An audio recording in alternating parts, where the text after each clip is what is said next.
Welcome to The Gangster, Book 6 in the Galactic Football League series. Written and performed by Scott Sigler, The Gangster is suitable for ages 12 and up and contains graphic violence. The Gangster is also available as a signed, numbered, limited edition hardcover while supplies last. To order, go to scottsigler.com/store.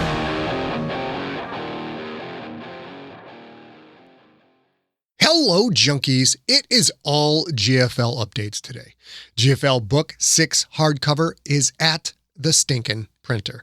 That's right. The Gangster is almost on the presses and soon will be heading your way. If you haven't ordered your copy yet, hurry up. You're almost out of time. scottsigler.com/The Gangster. Remember, that book is a limited edition, signed, numbered hardcover that will have a galaxy map of the GFL shipped separately, but it's included in the purchase price.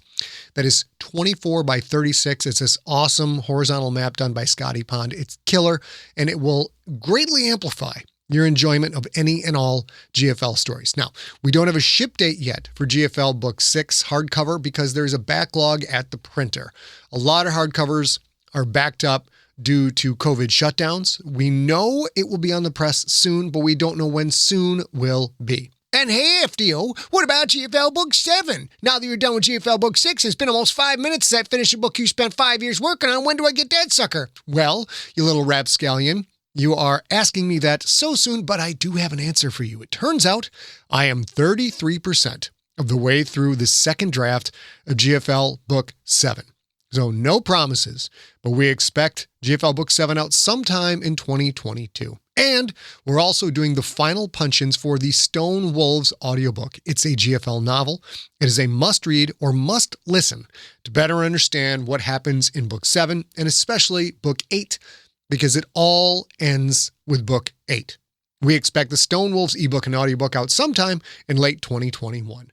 GFL Book 6, GFL Book 7, The Stone Wolves. Those three combined alone are roughly 475,000 words of GFL goodness. That's 1,830 pages roughly, or 56 hours of audiobook. That's a lot of stuff. So let's get back to GFL Book 6 podcast. Let me get you caught up on the story, and then we're going to go feed some pigeons.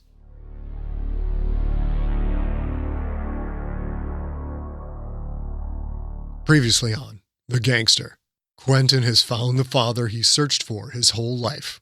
Now, with that quest complete, he must find out why that father abandoned him, left him a starving orphan on Micovi.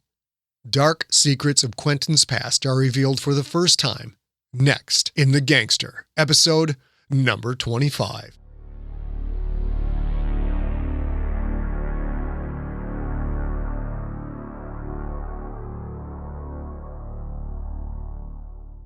Null Knife. Quentin felt like an idiot. 23 years without knowing his father, and here he was wearing his father's clothes. The clothes fit, which would be impossible with just about any other human. Like father, like son. Quentin was still too weak to walk more than a few feet. He sat in Killian's quarters aboard the Oleron. Other than the medbay, this cabin and a couple of corridors, Quentin hadn't seen much of the ship. What he had seen, however, certainly justified Killian's description. A bucket of bolts. A cargo hauler, the ship was perhaps 5 times the size of the Hypatia. The Oleron seemed ancient, a functioning relic kept in use only because it would have cost too much to scrap it. Everything looked worn, beat up, mismatched, and so heavily modified that Quentin wasn't sure if there was anything original left. Killian was the captain of this ship, and yet this closet of a cabin was 1/10 the size of Quentin's stateroom on the Hypatia. Quentin could stand up straight in here, but only in the narrow strip of space between the single bunk on one side and the tiny captain's desk on the other. Killian was sitting on the edge of the bunk, Quentin in the desk chair. The cabin was barely big enough for one person Killian's size, let alone 2. The cabin was neat and clean, though. It had the look of a place that belonged to someone who had spent a lifetime in the military. Killian made good use of what little space was available. "You'd think the captain would have bigger quarters," Quentin said. Killian shrugged. Aya has the captain's cabin. You'll meet her in a minute. Young girl. She needs the space more than I do, I suppose. Besides, this was my cabin when I wasn't the captain, so I kept it. I loathe moving. The top of Quentin's tongue played against the back of his new tooth. He glanced around at the yellowing white paint. Whatever floats your boat. A knock on the door. Enter, Killian said. The heavy hatch swung inward with the hinge squeal of metal on metal. The white walls vanished, rough stone in their place. Carmaga was coming to take him to the X. Quentin? Quentin opened his eyes. Confined white room, Killian, and a young human woman holding a metal box the size of her chest. Quentin Barnes, Killian said. Meet Aya Omiata. She was stunning. Not because of her face, which was far from ugly, but because of the color of her skin. Amethyst, perhaps the rarest human skin tone in the galaxy. Much of the skin on her arms was covered with black tattoos. Quentin was sitting, Aya was standing, yet they were at eye level with each other. She couldn't have been much over 4 feet tall. She stared at Quentin. He recognized the look on her face, as he'd seen expressions just like it thousands of times before. Unabashed hero worship. Hi, Aya said. Quentin nodded once. Nice to meet you. You look nader, she said. Bakuna-nader. Bakuna... What does that mean? I think she means you look awful, Killian said. It's hard to tell sometimes. I would rather speak in slang than in a way everyone can understand. Aya rolled her eyes. Says the oldest man that ever was. Skipper, this one is even bigger than you are. I didn't think that was possible. Aya here is our comms expert, among other things, Killian said. I call her a universal competent. Give her any job, she'll figure out how to get it done. She again looked at Quentin, a dreamy look in her eyes. Killian reached out, lightly rapped his knuckles against the metal box. Aya gave her head a hard shake, as if to chase away a mental fog. Oh, right, she said, and offered Killian the box. He took it, set it at his feet. She again stared at Quentin. That's all, Aya, Killian said. The girl blinked, nodded. Yeah, Apex. If you need anything else, you let me know. If either of you need anything else. Killian stood, gently guided the girl out of the cabin, then shut the hatch. This time, Quentin braced himself against the metallic squeal of the hinges. Aya's got the hots for you, Killian said. Quentin held up his left hand. He meant to wiggle the championship/wedding ring on his finger, but he'd forgotten he'd left the ring with Becca when he'd been arrested. He put the hand down. I'm taken, he said. Killian gave a half smile. Your wife sounds like a real keeper, he said. I'd like to meet her someday. A hopeful tone in Killian's voice. He could hope all he wanted. Quentin was grateful for the rescue, but they weren't suddenly going to become one big happy family. Too bad you weren't at my wedding, Quentin said. You could have met her then. Killian sighed, nodded. Fair enough. He opened the box. It was a cooler. Capped brown bottlenecks peeked up from chunks of white ice. Smiling, Killian offered one to Quentin. Miller Lager, the brown bottle coated with condensation and bits of slowly sliding ice. I've read this beer is your favorite. Quentin didn't take it. Bottles. I didn't know they made those anymore. Killian shrugged. Hard to find, but I know some places. I can't stand the way mag cans make beer taste. He gave the bottle a quick rotating twitch. Take it. Quentin leaned back in his chair. No thanks. Killian's smile faded. He opened the beer for himself, tossed the cap into the cooler, and closed the lid. Quentin's heart felt like it was being torn in half. Part of him wanted to beat this man to death, to feel knuckles break teeth, to inflict a tiny shred of the pain Quentin had suffered throughout his childhood. Another part of him couldn't believe he'd finally met his father. That part wanted the beer, wanted to sit and talk, to listen to what had to be a perfectly good reason for Killian leaving his wife and children behind. I know you've been through a lot, Killian said. Trust me, son, if I don't call me that. The words came out with razor sharpness and all but drew blood from Killian. The man seemed to wilt even more. Yeah, I've been through a lot, Quentin said. 3 weeks of torture ain't exactly a walk in the park. I was talking about your time on Micovi. I lived there too. I grew up in the nation. Quentin crossed his arms. Oh, tell me all about it. You grew up like me? Were you in the mines at 5 years old? Did people come at you every day and try and take your food? Did you spend your childhood being told that you were orphan garbage? Quentin wanted to hear that his father had gone through the same experiences. There would be a commonality there, a bit of justification, perhaps. I survived it, so I knew my son could too. A bond forged by a shared ordeal. And yet, somehow, Quentin knew that wasn't the case. Killian glanced at the closed cooler, as if it was more comfortable to look at than at his seething son. I didn't grow up like you, Killian said. Your grandfather was in the church. I had money, food, education. I graduated from the Cooper School. The chasm between father and son grew instantly wider. The Cooper School, where Micovi's elite sent their kids. Well, I'm sure you had very hard times there, Quentin said. Maybe one of your private tutors didn't bathe that often, or your steaks weren't quite marbled enough. You graduated from Cooper. Then what? A cushy job in finance? Or did you walk straight into a low-level church position? Killian drank a swig of beer.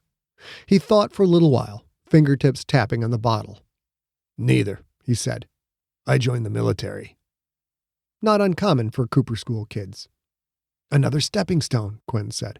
Right? You don't want to work your way up from the bottom of the church, so you went for the checkmark yes on military service and the nice in-uniform photo ops? I'm sure that let you skip a few levels, right? Quentin felt detached from reality, as if some evil version of himself had taken control of his mouth. Why was anger so blatantly audible in his every syllable? I joined because I thought I could make a difference, Killian said.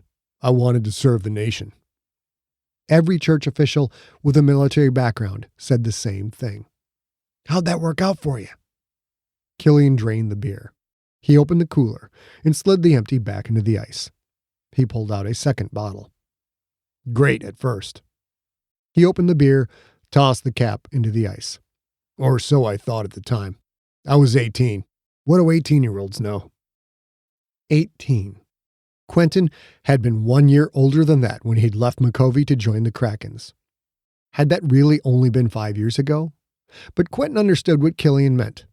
At 19, Quentin had thought he'd known everything, when in truth, he'd known nothing at all. I excelled, Killian said. Wasn't long before I was tapped for special operations.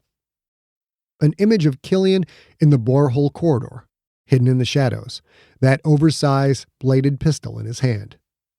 Now the memory of that weapon came back, and came back strong.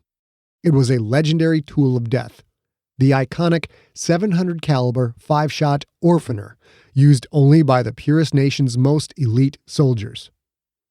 You were a null knife? Killian nodded. If the man was telling the truth, it was an impressive accomplishment.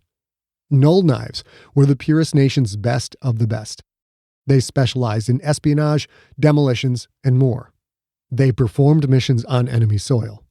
Quentin had watched dozens of church-approved news holos showing the null knife squads in their tiny stealth landing craft performing all kinds of heroic missions. And, of course, null knives were the subject of many church-approved action movies. Their adaptive camouflage cloak and their orphaner pistols always a signature part of the movie's final act. So you were a badass soldier, Quentin said. What happened then? You go AWOL? Is that why you couldn't come back to us? Let's cut to the shucking chase, Dad. Where have you been for the last 20 years? Killian stared at his bottle of beer. My military career happened long before you were born, he said. Long before I met your mother. Maybe the word long didn't mean the same thing to Killian as it did to Quentin. The man was 50, max. If so, Quentin would have been born when Killian was about 27, and Janine when Killian had been about 17. Those numbers didn't add up. You must be older than you look, Quentin said. Killian huffed a bitter laugh. Yeah, I hear that from time to time. I was a good soldier. So good that after only a year they made me a spy. I said goodbye to my parents. My handler sent me to Neptune, gave me a new identity. As an orphan, ironically. Easy to do in a net colony, where ships come and go all the time. Per my orders, I enlisted in the Planetary Union Navy. Built up a whole fake life. Then my handlers pulled the strings they'd been waiting to pull, and I got assigned to a secret ship called the Keeling. 2 years I spent in that nightmare box. I saw things I can't explain. Things that no one can explain. I did horrible things. I killed people. The gun jumping in his hand. The hole in Sandoval's head. Sandoval's eyes wide open, staring. The man falling forward, already dead. Quentin? Quentin blinked back to the moment. You blanked out, Killian said. Again. Real concern on Killian's face, which infuriated Quentin. And Quentin wasn't sure why. I'm fine. Finish your story. Killian's eyes narrowed. Maybe you need some sleep. I think I can stay awake for a few more minutes. Tell me about the Keeling. Killian picked at the label on his bottle. I do a pretty good job of not thinking about those years, he said. Most of the time, anyway. Nights are harder than days. What happened there? Instead of talking, the older man drank, draining the rest of the bottle in one pull. He shoved the empty into the ice, pulled out a third bottle. I'm not interested in talking about it. You owe me, Quentin said. Killian nodded, opened his beer. Then send me an invoice, because I'm not paying up today. A growl in his voice, one that made the hairs on Quentin's scalp stand on end. Was that the reaction of the lost little boy hearing his father's stern voice? Or was it more than that? Would anyone feel a sense of dread when Killian Carbonaro spoke that way? Quentin was too exhausted to force the issue. But you made it out. Off that ship, I mean. And this happened before you met Mom? Killian nodded, took another long pull. Yeah. I left the military, signed on with a merchant ship. This one, to be precise. I spent a lot of years aboard the Oleron. There was something weird about the way he'd cut off the word 6. Was he going to say 16? When Captain Jornell died, she left the Oleron to me, Killian said. I've been the captain ever since. When did that happen? Killian waved a hand as if the question wasn't important. Doesn't matter, he said. I'd seen most of the galaxy at that point. I'd recovered from the war as much as a man can. When the Bats took over, I started thinking about settling down. When the Bats took over? That was 45 years ago. By looking at Killian, the man might have been 10 when that happened. His story was already full of holes. So why did it seem so genuine? Quentin had become an expert at sensing lies, almost as good as a Quith leader like Greedock. Killian wasn't lying. I went back to Micovi, he said. My parents had died while I was away. I'd saved up a bunch of money, so I bought 2 more ships and started a hauling company. That's when I met your mom. At that memory, the corners of Killian's mouth twitched into a trace of a wistful smile. It wasn't hard to see the man still missed his wife. Missed her as much as Quentin would miss Becca someday. The stab of a loss yet to happen instantly made Killian more real, despite his crazy story. It made him human, frail, and incompetent, and stumbling through life just like everyone else. You had 4 kids, Quentin said. Then you left. How old was I when you left? Killian closed his eyes. Day after your first birthday. Quentin wanted to hate the man, wanted it desperately, but the hate wasn't sticking. It couldn't, not with the pain rolling across the man in waves. Whatever Killian's reasons for leaving, whether they were real or not, doing so had torn him apart, was still tearing him apart. Maybe Quentin could hate him later. Janine's alive, Quentin said. Killian rocked back so fast, he bonked his head against the wall. He blinked. Don't lie to me. I'm not. She lives on Ionath. The man considered that for a moment. I was away from Micovi when she left, he said. She and I didn't get along. Maybe I wasn't the best parent to her I could be.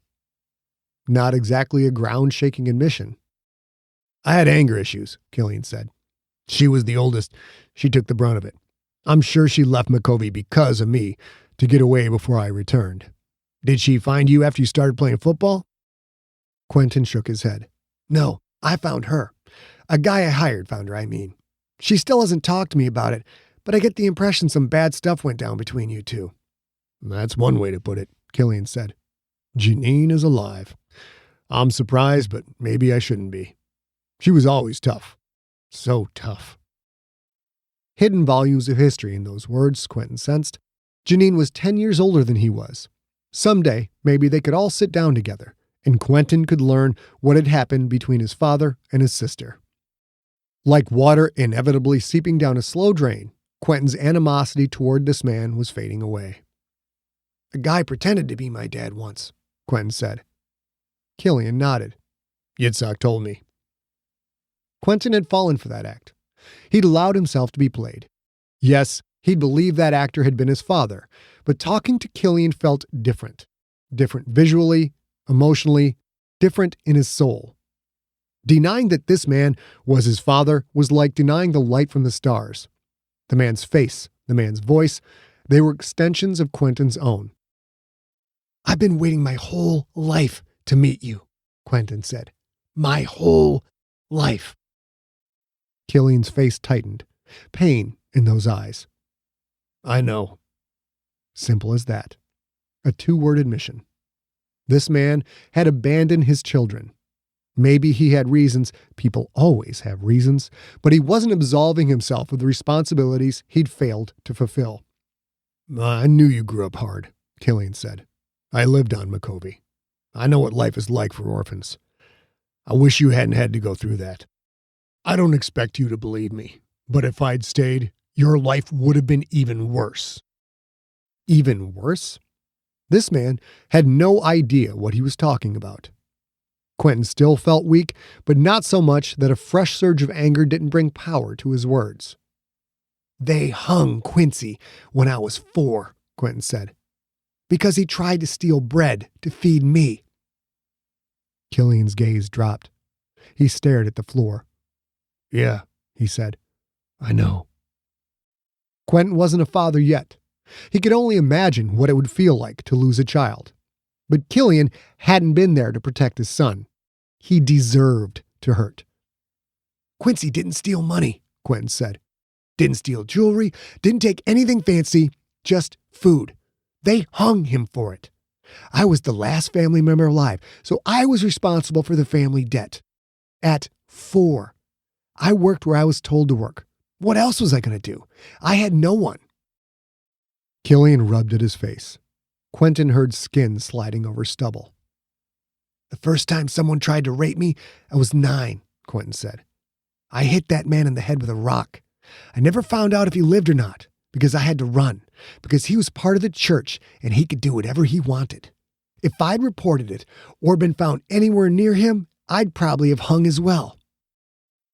Quentin remembered the days following that incident, living on the streets, terrified of anyone in a blue robe, hiding whenever he saw honor police.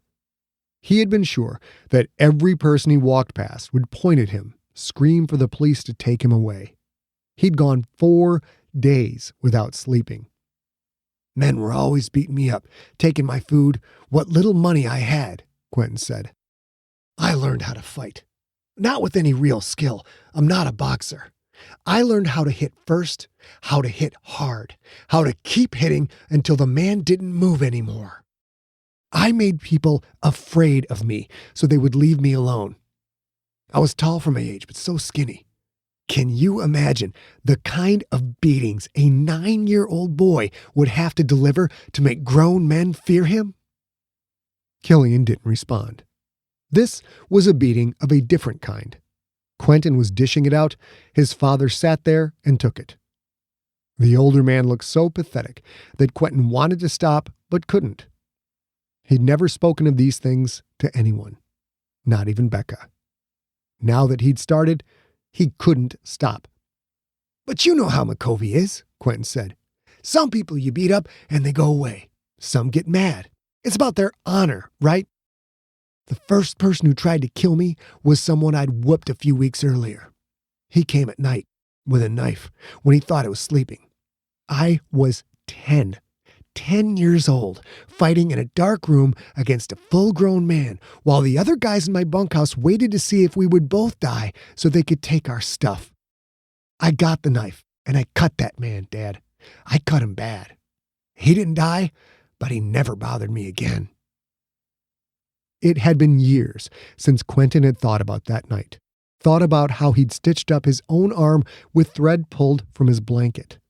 Years since he'd bit the man's knife hand, had tasted blood. Years since he'd thought about how the man had screamed when Quentin had buried the knife in his thigh. Old memories like that get covered up by new ones of touchdowns and victories, of friends and screaming fans, of money and fame. Covered up, but not erased. Never erased. I guess you could say I got my first big break when I was 12, Quentin said. I'd hit a growth spurt. I was as big as most grown men, so I could work the mining machines. I got hired by a company that actually had round bug antivenom on hand, so the 2 times I got bit and contracted Hirsch's disease, I survived. I only had to spend a week each time with a fever that almost killed me, in agonizing pain, unable to move from the shakes, starving, because I'm Micovi. If you don't work, you don't eat. Killian's shoulders trembled. Quentin's words were electricity. The bunk on which Killian sat, a metal X. This cabin, his place of torture. And still, Quentin could not stop. When I was 14, I was deep in the mines, taking my 15-minute lunch break. A man came at me for what little food I had. I think he was drunk, because he was a lot smaller than I was. Still, you can't show compassion or understanding in the mines, because if you do, people will smell weakness, and that's your ass. Someone comes at you for any reason, you have to make an example of them. I hit this guy so hard, I broke his jaw, knocked him out. I left him there, in the mines, unconscious. The next day, I found out that someone had stabbed him to death, right where I'd left him. I didn't kill him, and sure, it was self-defense, but if I hadn't hit him, he wouldn't have died. I could go on and on with these stories. You still think my childhood would have been worse if my own father had stayed with his family? Killian didn't answer immediately. He stared at the beer bottle in his hands. Not in an abstract way, Quentin sensed, but rather in contemplation about the things those hands had done over the years. "You're alive," he said finally. "All those things you described, none of them killed you. Had I stayed, you would have died. Just like Quincy did, just like Quaid did, just like Mom did." Killian closed his eyes. Inside of Quentin, something dark rejoiced. It wriggled and writhed, satisfied and growing fat. Seeing this man hurt felt good. The sensation sickened Quentin even as it thrilled him. "I wasn't sure about Janine," Killian said, "but I knew about Quincy and Quaid, and your mom. I knew you were alive, of course. I've been watching your games ever since you started playing in the PNFL. That totally makes you a Father of the Decade candidate." This man had rescued Quentin from a torturous hellhole, yet even a momentous thing like that couldn't begin to ease the pain of growing up without a father, without a mother, without a family. Quentin hated him, loved him, hated him all over again. "Quincy and I were the only ones left," Quentin said. "We had no one to take care of us. I watched my brother die, kicking like mad, his eyes bulging, his fingers clawing at the noose around his neck until his fingers bled, and that's enough." No tears. Maybe Killian had already cried all he could. Or maybe he'd never cried at all. "That was my childhood," Quentin said. "You still want to stick to your story that things could have been worse?" Anger flared in Killian's eyes. The faintest pulse of red coursed up those odd lines on his face. The color faded instantly, as if it had never been there at all, as if the man had won a battle to control his anger. "My enemies would have found us," he said. "If you were lucky, you'd have gone under the knife first. That way, you wouldn't have had to watch your brothers and sisters be beaten, cut, burned, skinned alive. You wouldn't have had to watch them die screaming, knowing you could do nothing to help them as you waited for your turn to come. They would have made your mother and I watch all of our children die unimaginable deaths. They would have made your mother and I watch so I could see her agony, so she could ask me why over and over, so that she would know it was my fault her children were tortured and murdered in front of her." Quentin held his breath. Killian wasn't lying, wasn't exaggerating. This is what the man thought would have happened if he'd stayed. "After you kids were dead, they would have started in on her. They would have made it last. They would have cut off my eyelids so I had no choice but to watch. They would have kept her alive a long time, probably even let her heal up so they could do it again and again, all as I watched. You wanted to make an example of your enemies in the mines? My enemies like to make an example too. So yes, son, as bad as your life was, things would have been worse if I hadn't put as much distance as I could between me and everything I loved. Far shucking worse." The small cabin filled with silence. Quentin wondered what he would do if he were faced with the same threat. Would he stay and fight? Or would it actually be better to leave if leaving meant Becca and their child had at least a chance to survive? "Who would do something like that?" he asked. "What did you do that would cause someone to torture your family to death in front of you?" Killian slowly peeled the label off his beer bottle. "I've done a lot of things.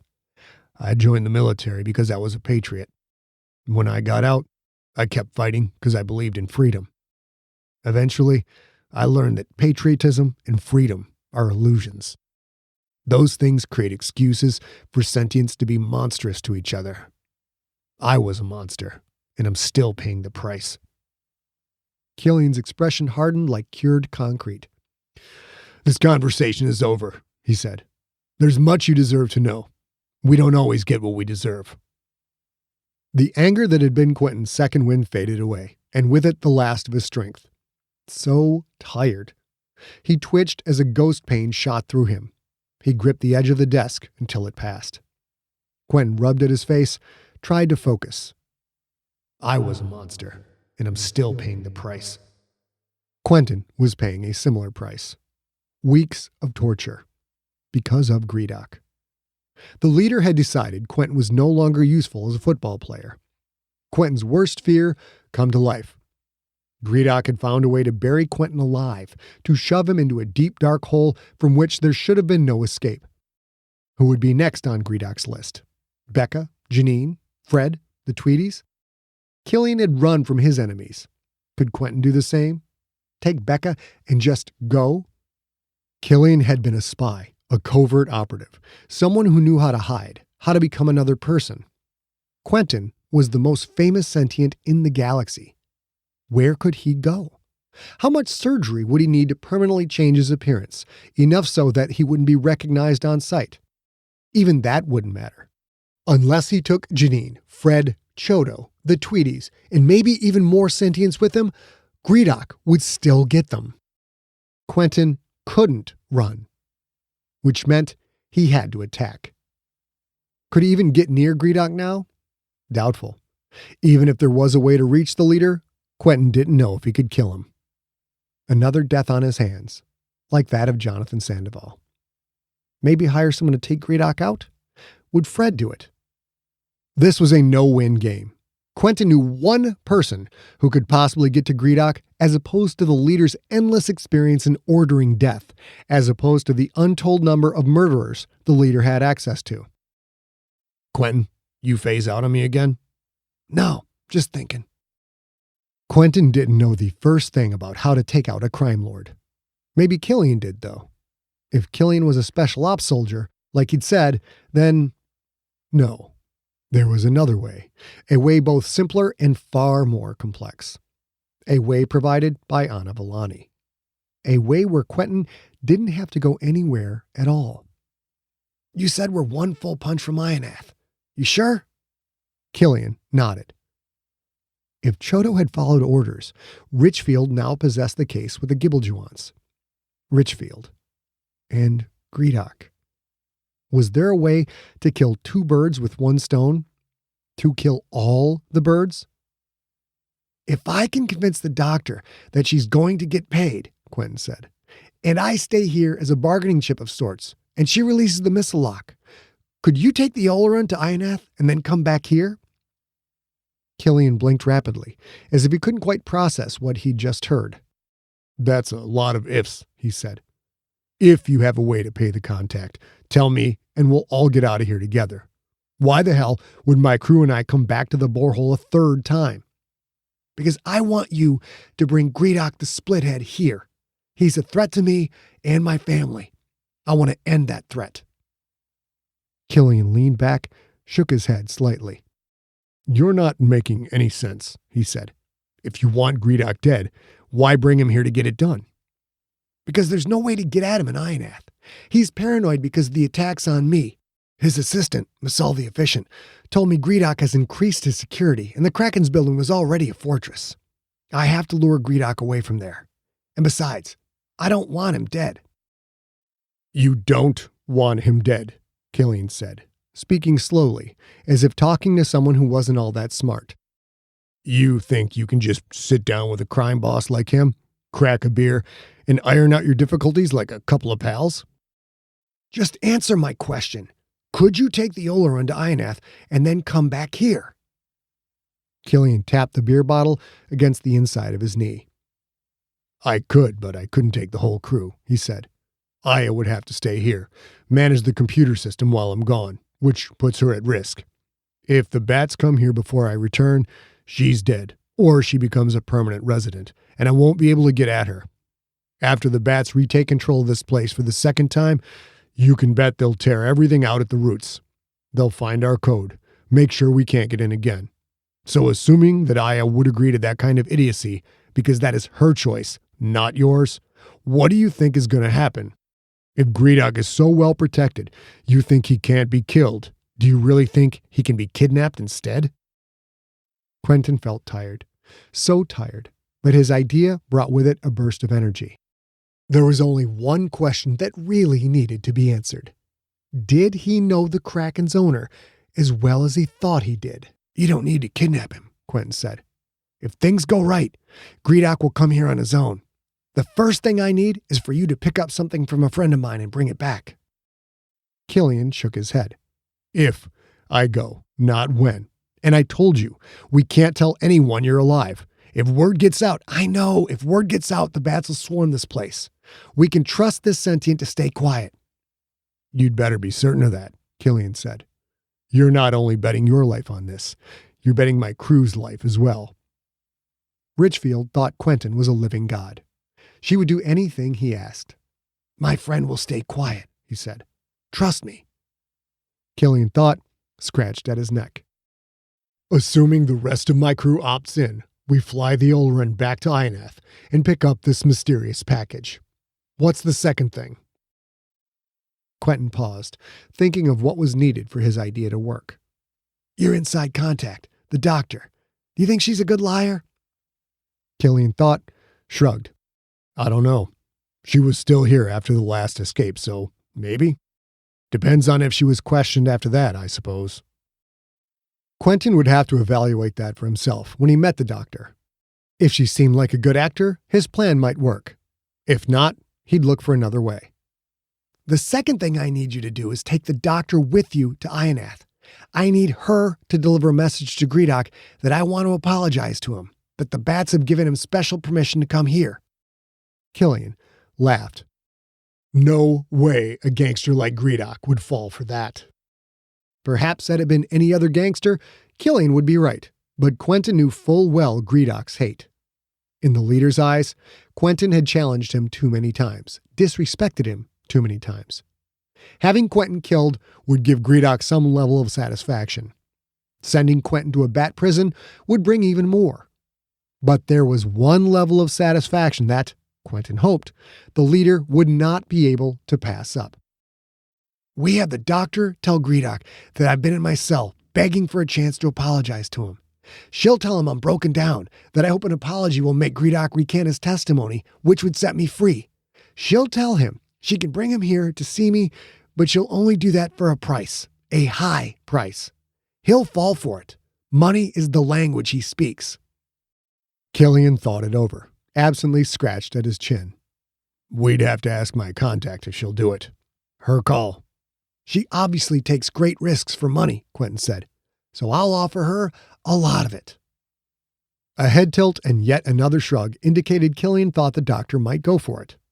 She's definitely greedy, he said, but it seems quite a stretch that the bats would allow a criminal to visit a secret facility. Greedock would know that. He's not just a gangster anymore. The way he's spun it, he is the reason the Prawat joined the GFL. He's responsible for a major leap forward in species relations, and he believes his own spin. He thinks he's some kind of great negotiator. Sounds like he's been drinking the Kool-Aid. What's Kool-Aid? Never mind, Killian said. Let's say you pull off the impossible, and you get Greedock to come to you. If you're not going to kill him, what are you going to do? You think you can just lock him up here or something? If Killian didn't approve of the plan, Quentin had no idea what to do next. Best to lay all the cards on the table. That item you'll get from my friend on Ionath, it's Gibblejuance. When Greedock gets here, I'm going to use it on him. Gibblejuance is a hormone that... I know what it does, Killian said, and I know how illegal it is to possess it.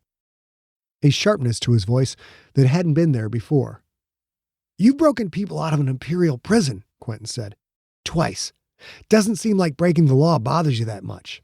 And if you don't do this, Greedock will get me eventually. So what was the point of you risking your crew to rescue me in the first place? Killian's face clouded over. It's not like you give Greedock the Gibblejuance and he changes instantly, he said. The transformation process takes 7 to 10 standard days. Waiting here that long is suicide, and I am not letting Greedock's change happen on my ship. Where are we going to take him while he becomes a her? 7 to 10 days. Quentin would be an escaped felon on the run. You told me there were other abandoned asteroid mines in this sector. Lots of them, you said. Could we hide in one of those? Killian opened his mouth to speak, to shoot down the idea, but he glanced off, thought for a second. That might work, he said. There's thousands of them, but if the bats do an all-out search for you, they still might find us. It's too risky. Quentin couldn't do this by himself. He needed the Oleron, the ship's crew. Killian had to be a part of this. Getting him to buy in was simply a matter of finding which button to push. My wife is pregnant. Killian's eyes widened. What? You're going to be a grandfather. I hope that means something to you, because if you don't help me, Greedock won't just kill me. He'll kill Becca as well. Maybe while she's still pregnant. If she lives long enough to give birth, Greedock will eventually kill her and the baby both.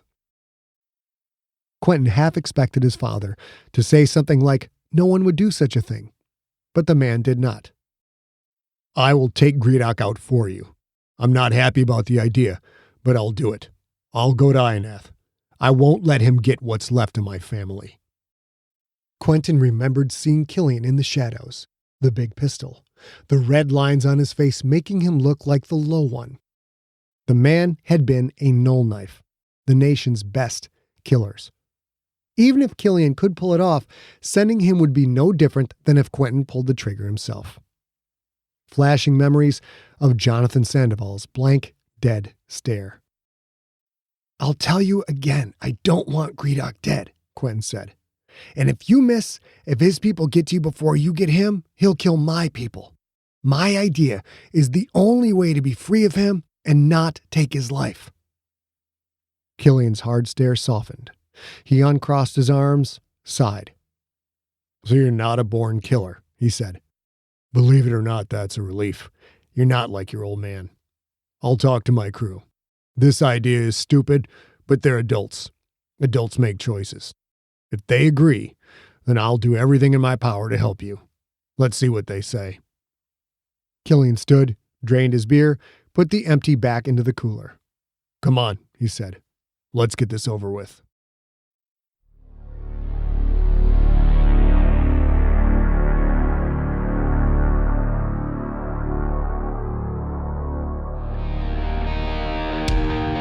You have been listening to The Gangster, Book 6 in the Galactic Football League series, written and narrated by Scott Sigler. Follow Scott on Instagram and Twitter, where he is at Scott Ziegler, one word, and on Facebook at facebook.com/Scott Ziegler. For more information on the Galactic Football League series and for more free audiobook podcasts, visit scottziegler.com. The Gangster was directed by A. Ziegler, engineered by Steve Rickyberg. Copyright 2020, Empty Set Entertainment. Theme music is the song They're Watching Me by the band Superweapon.